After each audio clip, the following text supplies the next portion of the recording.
Hi everyone, welcome back and happy Saturday. So I feel good this morning, even though I failed at doing something that I wanted to do this morning. I actually wanted to declutter my closet to prepare for my shipment of my things from LA to New York. I didn't do it. I was like, how you have your mind like set on doing something, you just like, I want to sleep in. So I did kind of sleep in a little bit longer than I expected. And then I decided to do this video because I did get a recent comment on one of my videos from someone. I think it's a guy. Sometimes I don't know if it's a guy or a female commenting. But they basically asked a question like, how do they meet people who are into doing kinky things? Because every time they bring up their interest, like, people run. And I'm like, sounds familiar. Not that people run in my situation. They actually do the opposite. Like, they draw even closer to me. Like, they draw closer to me, but they misinterpret, I think, like, what I mean. Like, when I express myself to say that I'm interested in BDSM, they misinterpret it. And the last thing I think, or the worst thing I think, is to be misunderstood and people just to not get you, right? And they come off towards me as if like I'm some like freaky person or just want to have sex, and I'm just like, that's not, it went over your head, right? So you guys know I'm single. Or am I? Damn, am I single? Am I single? I don't know. I would say yes, I'm single. Even though I am like, I'm kind of dating someone. But that's a different story. So I guess I can say I'm single. You're single till you're married, right?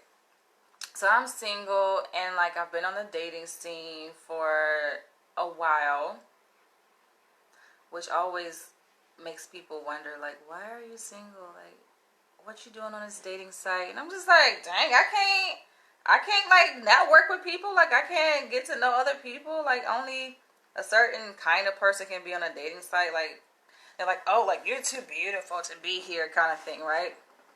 I just find that interesting. But yeah, I think like from my experience, I'm gonna talk about my experience here in this video with kink opportunities, or as I would say, just like meeting people who are interested in what I'm interested in, who compliment me, right? Like a guy in particular, like a man, like a dominant man, because I consider myself a submissive woman. Like, that's just how I identify, even though I may come off to appear different.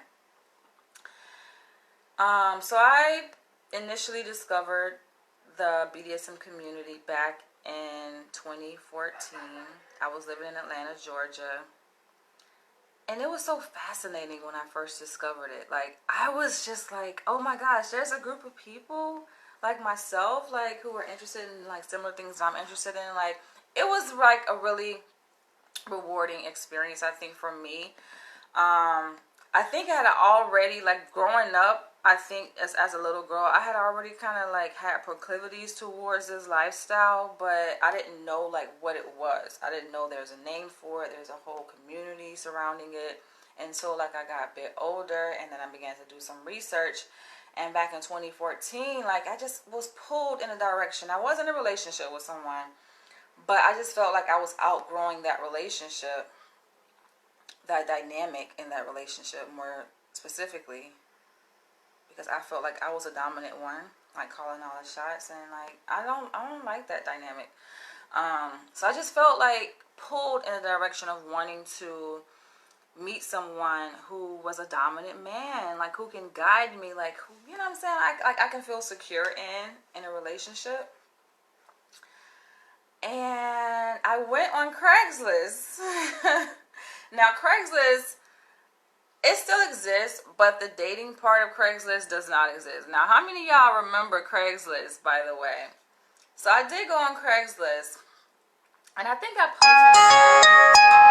posted my alarm to tell me to wake up, because I was going to like sleep in even longer, but I was like, no, let me get my ass up, because I do have a date today, like after this video, by the way.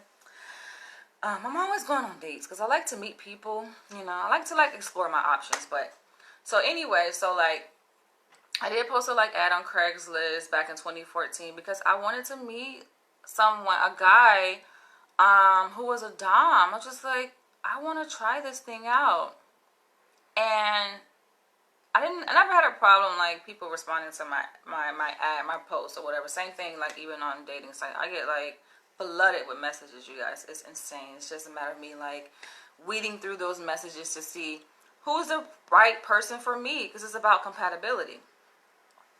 So in that, like I remember the guy. I'm just gonna kind of try to give you guys the brief snapshot. I do have a tendency to go into very fine, minute detail, so I am aware of that. Like I was just watching one of my videos like that I made 3 years ago. I'm like, damn, Danielle, get to the point. I see what y'all mean, like get to the point, get to the point. I have issues with that. I don't know. I'm just like, I like to elaborate. And so this guy basically who responded to my ad in Atlanta, like he identified himself as a dom, more so a master. Like when I got to like meet him and like really get to know who he was, I saw like, yeah, he's a master at this. Not only that, but his education level, like he was a master's student, I think at the time, or a graduate. He was in the same field I'm in, like mental health. You know, I think he was more social work, but I'm in the field of psychology, mental health. And so, like, we kind of clicked on that, and I think it was that. Like, I think certain aspects of a person's intellect, their demeanor, their character, like, makes them a really good fit to be a dom. Because, like I said, like, I've had experiences where, like, guys come, like, approach me or whatever, like, online, and they see that I'm a submissive or identify myself, you know, as you know, a person who practices BDSM, and they get the wrong idea. So like with him, it was just a different experience. Now let me try to like kind of really get to the point, right? So because I'm laying a foundation for what I'm going to talk about here, like in this video, as far as like sex positive opportunities or sex positive / kink opportunities for meeting people, like networking opportunities in response to that comment that was left on my video. And we met, like I met this guy, and I did write about our encounter. I wrote a fictional story based on our encounter. You guys can read that on my website. I do have excerpts from that experience that I made into a fictional story I put on my website at danielleleach.com. The story is called Dying to Submit. I am going to publish it one day eventually. I just haven't done it yet. And I feel like I'm blessed. Like the universe brought us together because he was just like the perfect dom. Like I think I'm a very unique person. We're all unique, right? But I realized like, yeah, I'm very unique. That it takes a really special kind of guy to really get my interest and keep it, right? And like, of course, I'm attracted to other intellectuals. Like, you have to get here. You know what I'm saying? You have to get to this first before anything else. And I think where people get it misunderstood, where guys get it misunderstood, guys who I've come across like on dating sites who see like, oh, I'm interested in BDSM. It's like they begin to do the sex talk and like, it's just, listen, there's nothing wrong with sex. Don't get me wrong. Like, I am very comfortable in my sexual identity. I'm, you know, a sexual being. I appreciate sex and what it has to offer. But I just have a problem in getting to know someone when a person goes directly to that, right?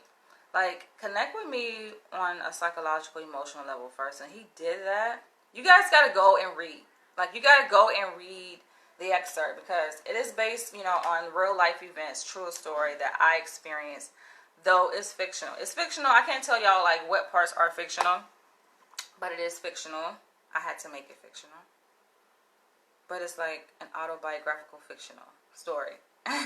So you guys, it helps for you guys to read it because it kind of like paints the context. Because I do reference that experience a lot when I'm talking about BDSM and the kink lifestyle.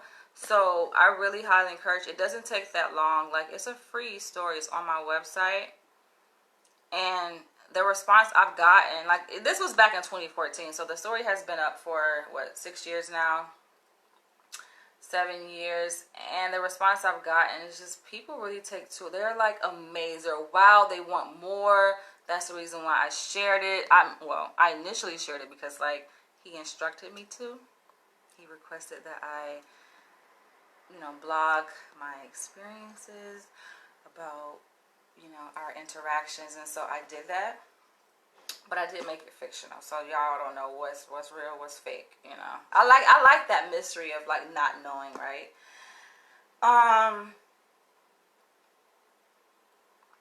But I pulled from that experience because it was very memorable, and I haven't experienced anything like that since then, right? It's just like it was a wow experience.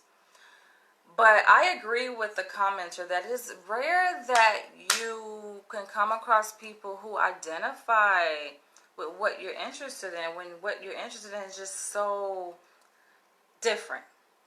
It's bizarre to people. People are like, you want to do what? You are interested in what? They don't understand like the psychological underpinnings of it. So to them it comes off as freakish. It's like, what?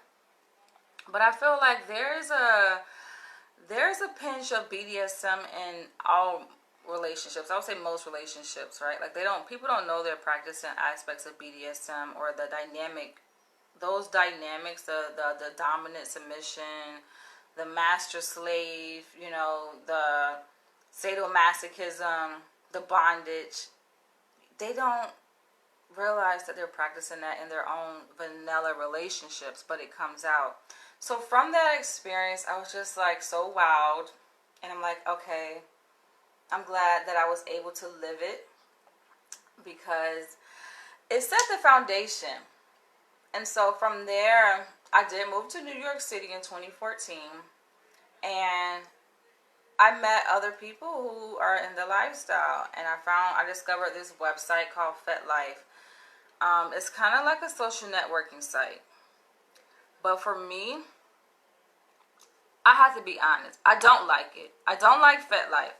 I have joined FetLife, and I've been kind of off and on, but I haven't like met someone through like from FetLife. I actually like discovered events, so I can tell you guys about like an event that I did discover, through FetLife, where when I was living in New York City, and I was happy. I think this person kind of approached me on FetLife, and they're like, "Oh, I'm hosting an event, like it's a what do you call it, munch or something like that."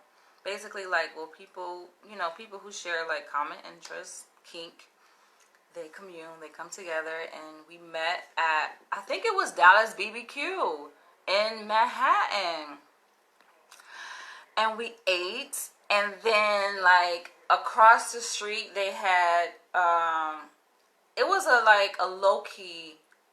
low key spot, so it didn't have any signage or anything, but that's where like the actual event took place, a party, right after we came together to commune, to eat.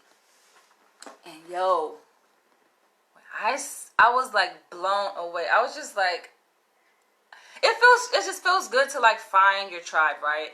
Like when you are interested in something that's very alternative and different, it's just that feeling you get when you find your tribe of people like who share those same common characteristics. And so I just felt like, wow, this is what I'm supposed to be.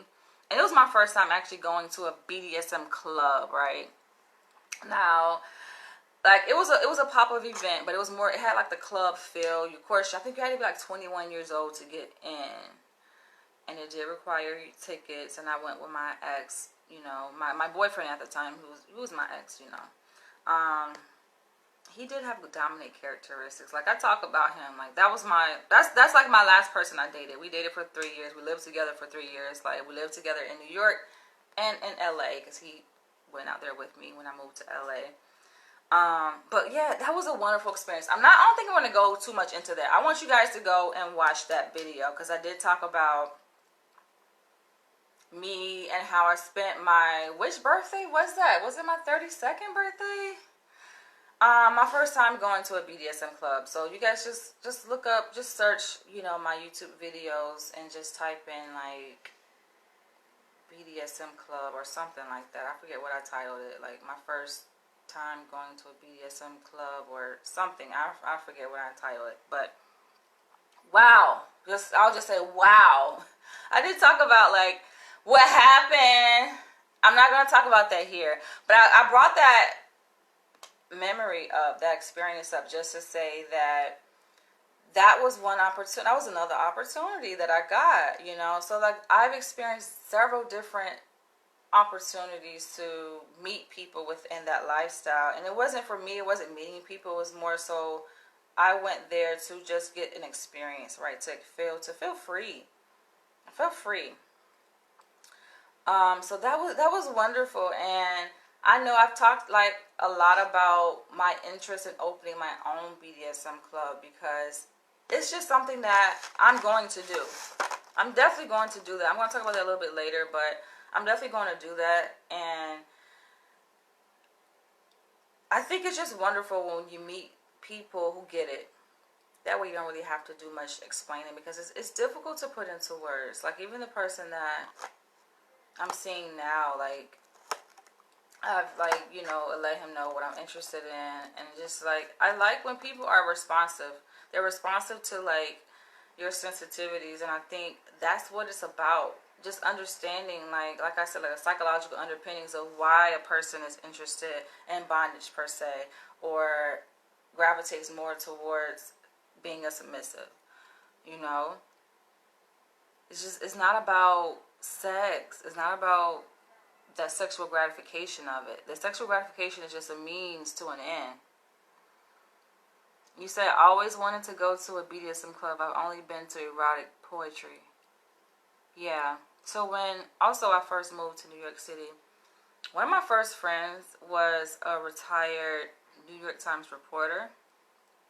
He wrote like he was retired. Like he wrote a shitload of articles for the New York Times, and he had a wealth of experience. He's from New York, wealth of experience with the BDSM community, and not just that, but like New York. So he's the one that kind of like showed me around New York. Just so happened to be non-melanated man, but it didn't take away, I think, from our interaction, our experience. Like we clicked on the level. Like it's just when a thing is a match, right? It just fits together perfectly like a glove. And so he also exposed me to this community. It is slipping my freaking memory. I'm sorry that I cannot remember the name. But if you are interested and you're watching this video, all you got to do is just send me a little quick short email and say, oh, what's the name of that BDSM community that you were telling me about, like your New York Times reporter friend knew about? I can't remember the name. But it does require membership. He paid for my membership, and they have workshops, and I went to a few workshops with him, and that's just another way to get exposed. But I feel like the person who commented on my video, they're right. There are limited opportunities for networking with people who identify themselves as sex positive or are interested in kink. When I say that I'm not really into FetLife, I think FetLife in theory could be a very great community. The reason why I don't like it, and I'm going to tell you why, is because I found about them like years ago, and I did join. I'm just like, I was turned off. I came back recently, got back on the website like recently within the past, month, and just got turned off again. And I'm just like, I'm turned off because it feels like a porn site. Granted, it's supposedly a secure site, right? So like you can create an account. You have to log in to interact with other people. Of course, you got to be 18 years or older to join. I think it's the art of experimenting with someone's mind, body that excites me. I'm just very shy with it. It's experimenting, but I don't want nobody to experiment with my body. I don't. I mean, I think exploration is great,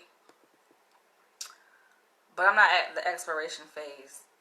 That's why I think it's like when I say like the guy who I was like introduced to back in 2014 when I like kind of delved into this lifestyle, he was a master. Yeah, I like experienced people who are masters, men, because like I said, it's a psychological thing. I don't need nobody playing with my mind or my body. Don't play with me. Like, you got to know what you're doing. So, like, the site is filled, like, FetLife is filled with, like, a bunch of people who identify themselves as kink. Whether they're a slave, a master, a pet, a sub, a baby girl, daddy, dom. I mean, the whole gamut. Like, the list goes on. Many different fetishes within BDSM. I mean, you got cuckold, you got spankings, you got bondage. I like bondage and spankings. But like I said, those are just activities, like a means to an end. So for some people, they think that is it, right? Like, oh, getting spanked or being tight. Like, no, that's just a means to an end for me. And I think the precursor to that what's most important for me is obviously the relationship. People forget that. People think that just because a person is into kink, like, it totally removes the importance of having and building a solid relationship, a foundation with the person. It's just like, no, like, that's still important. Like, the same basic things that are intrinsic to a vanilla relationship are the same things that are important within a BDSM. Like, you have to have trust, that connection, that understanding before anything else can take place. And for me, it's not just casual, like I'm just casually meeting with people. I don't like that. For me, I think it's better if I'm with a person, like, you know, we're building something, you know, we're together, like I have a deep trust and like relationship with. I don't like that random shit. I mean, I can be spontaneous, you know, but yeah. So I think like that site is just, it seems like people are just there like for hookups and just sex. And so like I get approached by guys on that site, and like more recently, one guy, African American guy, like, he was attractive. I'm just like, why you gotta fuck it up? Like, motherfuckers always fuck shit up. Like, he's attractive.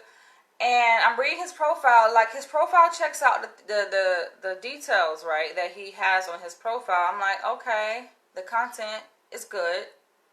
The written content, shall I say. But I'm looking at his pictures, the visual content. I'm just like, I don't want to see your penis. I have a major issue with when guys expose themselves like that to a woman. Like, I don't know you. And not only that, you're exposing yourself to the public, right?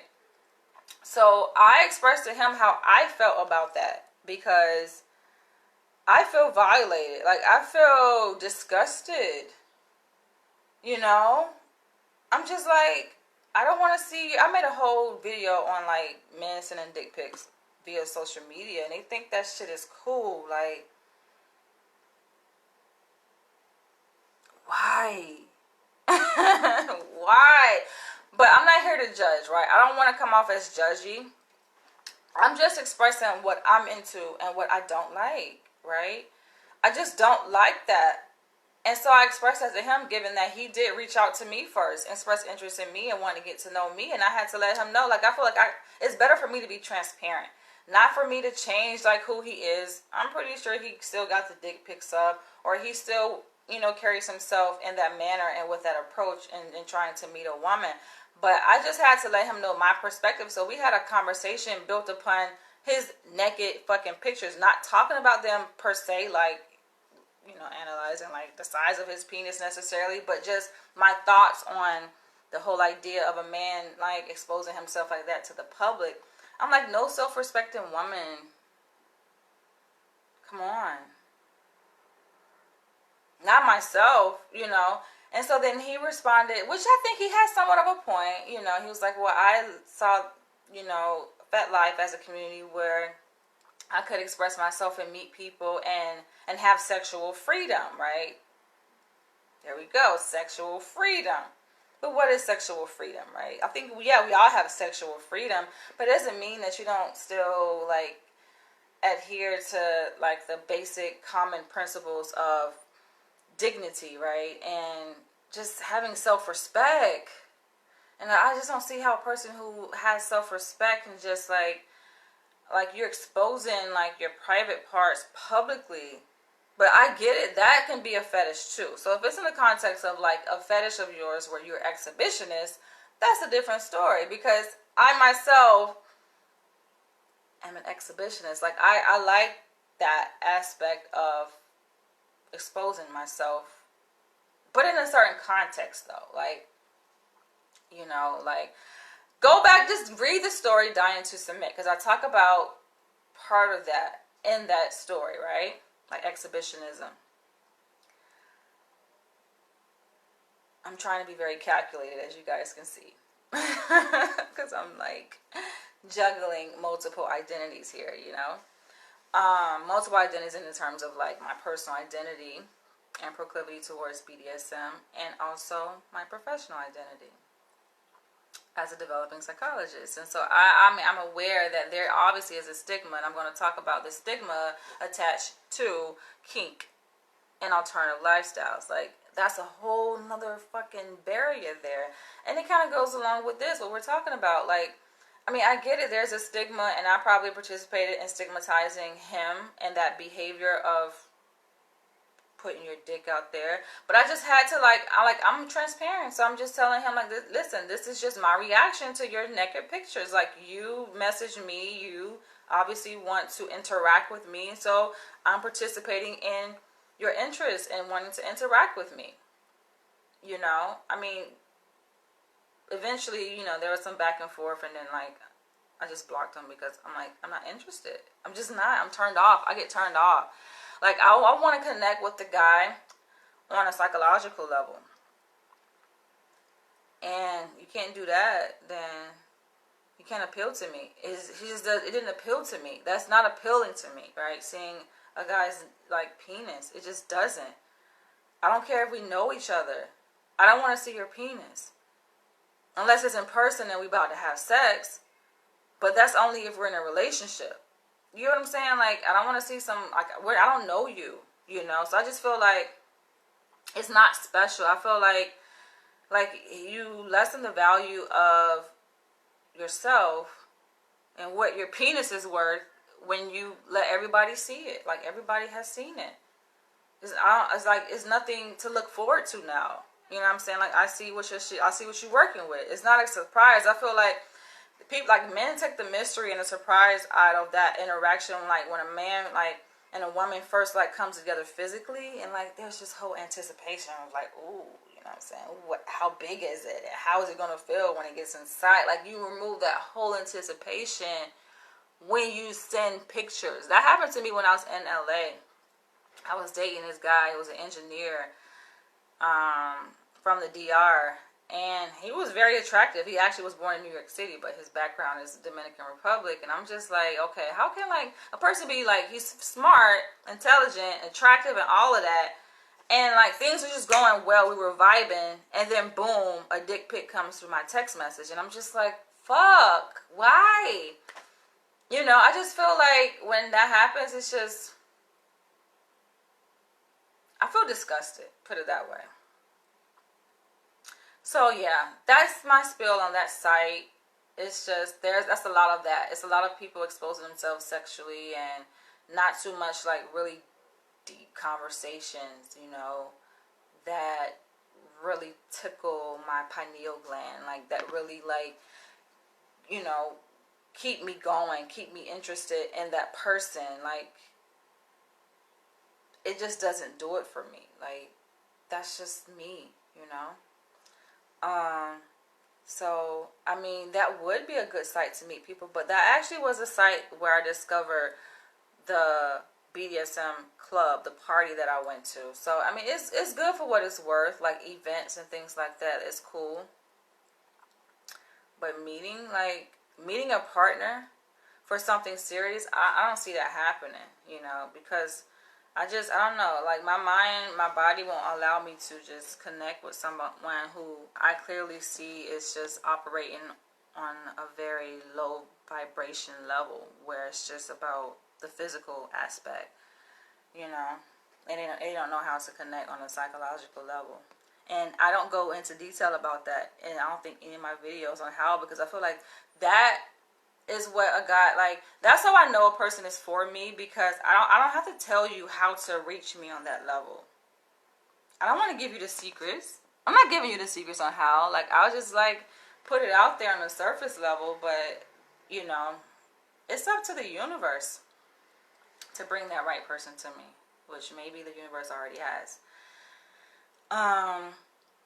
But, so fast forward, you know, after, like, I did leave New York City, right, in 2016, and I moved to LA to pursue my doctoral degree. And I did run into, like, some judgment, some hurdles, where some of my superiors in academia, which I knew it was going to happen, because I said it, like, I had a premonition, like, I said it on my website, where my BDSM story has ruffled some feathers within the academic community. I said that before I even did it.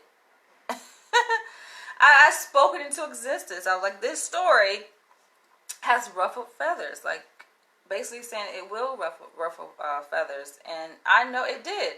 And so, like, people, of course, when they're interested and curious about a person, they Google them. I got Googled at my school, and, like, surprise, they found my website, and, you know, it's a lot on my website, and they seen some stuff, and they just judge. And I think part of what they did, I think, was a good thing. So I was confronted on, like, some pictures I had. It may sound like a contradiction, because here I was just talking about guys posting pictures, but the pictures were not of me, though. You get what I'm saying? The pictures were just a visual of what I was trying to paint in terms of an event I was going to host, which I'm still going to host. There weren't pictures of me, but there were pictures. There were basically pictures of bondage, women in bondage, right? And I don't think, it were, like, I would say, like, semi-nude. I don't think they were, like, fully nude, where, like, vaginas were, like, spread wide open. I don't think it was, like, because usually BDSM photography, like, it's very subtle if it's done right, you know. But they suggested that I remove the pictures from my website, and they were asking me, like, we had a meeting about this shit, like, oh, what's this? BDSM? Like, how does that coincide with your developing identity as a psychologist? And I'm just like, I don't think it conflicts. I think it goes hand in hand. You know, I just felt like I got put on a spot, and I felt like, first of all, why y'all prying into my shit? You know what I'm saying? Like, why y'all up in my business, you know? So I did get defensive, but it just goes to show, like, BDSM isn't well received within a lot of communities. But I'm happy to say that I did have my 8th interview for a postdoc position yesterday at a site here in New York City that is sex positive. And I'm just like, it's so rewarding to just find your tribe, right? And so they basically offer, it's a practice. I don't think it's like, I mean, it's a private, I guess it's a private practice. It's like, it's a well-established agency that offers, like, groups for people who are sex positive, you know, who are, like, having issues and working through their identity. Because, like, of course, people who live alternative lifestyles, like, there's this whole dysphoria that they experience based on societal norms and people in society judging them. So sometimes it's just hard to navigate that, you know, like, appreciating and embracing your identity and walking in that, right? And that lifestyle that you live, meanwhile living in a society that doesn't quite accept it. It's kind of like the whole LGBTQ, you know, BDSM practitioners kind of experience that same level of judgment as people within the LGBTQ community. And it's difficult. Experience that ridicule, that judgment on many different levels. Like, I just shared how I experienced it, you know, on a professional level. And it's just like, damn, can I just be? Like, I'm not harming no one. The lifestyle is between people who are adults and mutually consenting. It's just weird. But to that note, even, like, on social media, Facebook doesn't recognize people who like practice BDSM, and they don't get the language. You know, when we talk about baby girl, daddy dom, they think you talking about some pedophilic shit. You know, like they're thinking like, ew, this is inappropriate. You know, so I've made posts where I've promoted events that I'm planning to have, and they're like, deleted my shit, and it's nothing. It's not sexual. It's just me, you know, talking about like inviting daddy doms, like, hey daddy doms, hey baby girls, come out, you know, to this BDSM party. Like, that's the language I was using, and it's just like, that's inappropriate. So they don't recognize the language, unfortunately. Like, even on Facebook and then on YouTube, I did share a story. They said it was a very illicit story. I didn't feel that way, but that's another thing, you know. I get it when people say, oh, it's hard to, like, be able to express yourself and find other people who get you, and places and spaces where you feel comfortable, like, where you can be yourself, because it's just not accepted. It's like you gotta live undercover. It has to be underground. Like, all of these events, even, like, on FetLife that they promote on FetLife, are, like, underground. Like, you gotta hide and shit. Like, what the fuck? But I appreciate New York City, because New York City, I feel like it's just more all-encompassing of people from different backgrounds and interests. And, yeah. I thought LA would be that way until I faced that ridicule from people within my own profession. Like, y'all, out of all people, should be more understanding, but fuck y'all, too. You know what I'm saying? But I don't even say all of them. I was just say, like, it was a group of people who were like, I felt I was being attacked by, based on, you know, me being a submissive and me just expressing myself and writing BDSM erotica. Whatever. I don't care. I mean, listen, I'm at the finish line now anyway. So like I said, I did have an interview with this place. It's like a very lucrative, profitable, successful agency or practice, I guess you can call it, based here in New York City. They have offices like in Manhattan and Brooklyn, and they have a very expansive team of professionals a part of that. And I'm looking to join them, but I like that, yeah, they have like, you know, I like that they offer that. It's just like, wow, you know, like, I like that they acknowledge, you know what I'm saying, that it exists, number one, and that they offer support to individuals who identify themselves with that lifestyle. So I'm like, I just imagine myself, like, leading those groups, you know. Like, what better person to lead those groups than myself? You know, like, I'm really, as you guys can see, I'm very passionate about that and understanding and empathic towards people who also identify with that lifestyle. You know, despite the ridicule, the judgment, the criticism that we experience, like, it's tough. You know, it's very tough. So fingers crossed, the universe, do your work. But it'll be great if I get matched there and they offer me a position, which I think so. I felt good vibes from the person who interviewed me. It's just like, I feel that she liked me. It felt like the interview she didn't want to end the interview. I'm just like, well, I have client scheduled at 11:30, so I got it in it. So we were like, the interview was going on like past an hour, but we'll see. It'll be good. Like, that'll be a really great experience. But going forward, I do want to like host BDSM events. I am going to host BDSM events. Like, I imagine myself just like being a great representation for a woman, black woman especially, like, who is in the lifestyle that people can come to for support, and like being like that go-to person. Maybe expert, I don't know. Expert sounds weird, I guess. It seems like you know a lot. I feel like people, y'all come to me on social media like I know everything. So like, because I've made videos about cuckold, it's just y'all deem me like the cuckold expert, and y'all want me to make all these videos on cuckold, and I'm like, I'm cuckold out. Like, what more can I say about cuckold? I guess it's a lot, like, I could branch off of from the topics I've already discussed. But I do welcome you guys' feedback, like, and ideas for topics, you know, for video topics that I could talk about and elaborate on. Like, feel free to leave comments. I do read my comments on my YouTube videos, and I do read my email. I really encourage you guys to email me, though.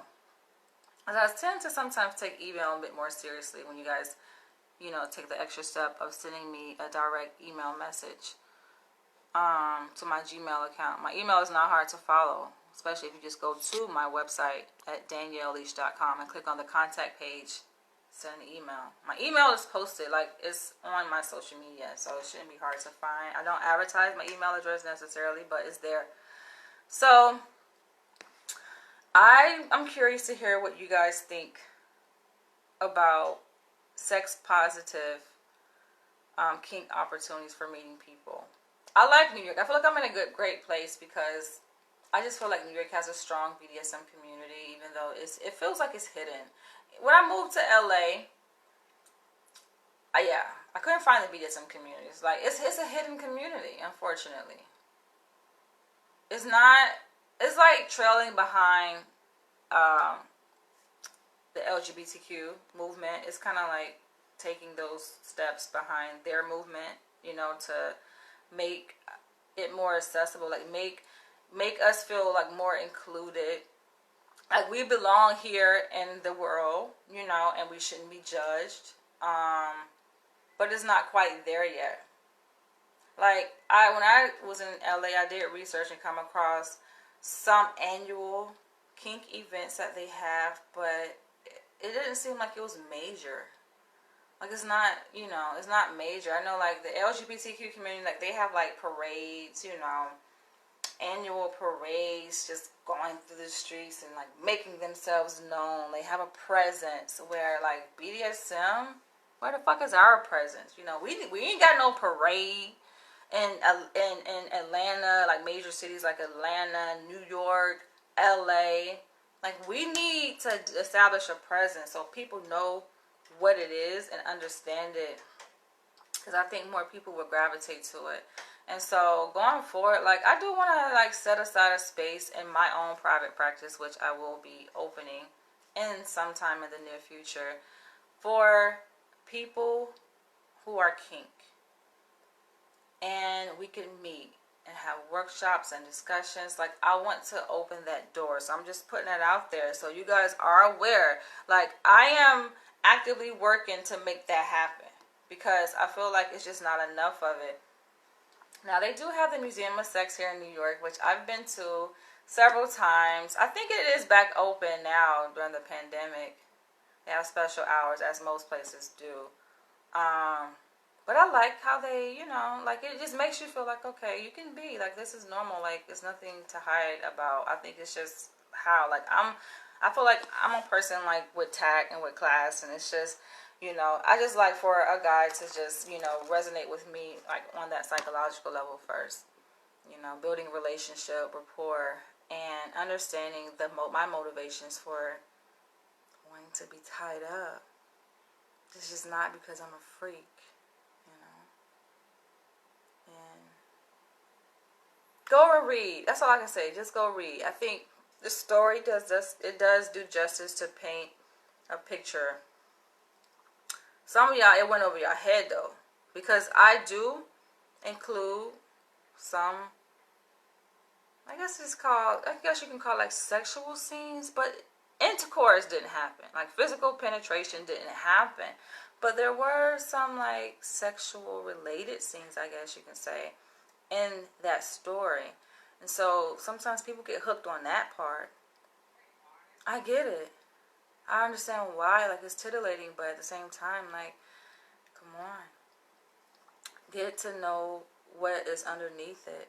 And just to see the interaction that I painted between like the submissive in that story and the dom, it speaks to her motivations for coming to that point where you guys see her in the story. Because a lot of people, I think, ask why, like, what made her do this? Like, why she put herself in that situation? You're looking like, well, it's a bad thing. Like, why is she doing this? Why she do this to herself? I'm done, y'all. I'm about to head out. I've talked enough. Just know that I relate to people who feel like it's hard to find others, who are interested in similar things. And and even when you do find like people who are interested, right? Like the communities out there exist. Kink communities exist. I found them, but that don't mean that you're gonna fit. That people gonna get you. You know what I'm saying? So it's very rare. It's very rare, but I'm gonna end on that note. I will catch you guys later. I want you to leave your comments below. What do you think? Leave your questions below too if you have questions relating to this topic, and I will catch you guys in the next one.